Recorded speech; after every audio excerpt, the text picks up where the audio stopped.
Здравейте, приятели! Днеска сме 22 април и си направих днес първият компостер. Тук с вратичка. Не съм я стегнал бая, но ще се оправя. С вратичка. И тук до него ще има още 3 компостера по-нататъка за дървен чипс.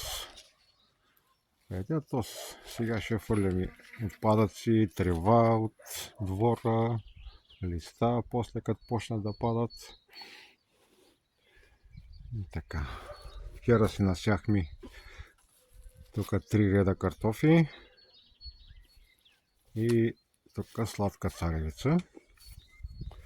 А долу домачетата, краставичките, дето ги показах в предното видео, са перфектни.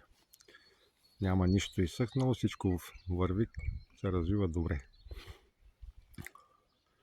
Остана да окуса останалата част от двора и в задния двор, където е колата.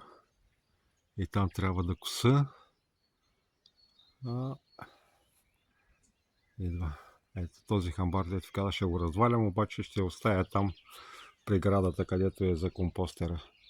Няма да го развалям това нещо, готово.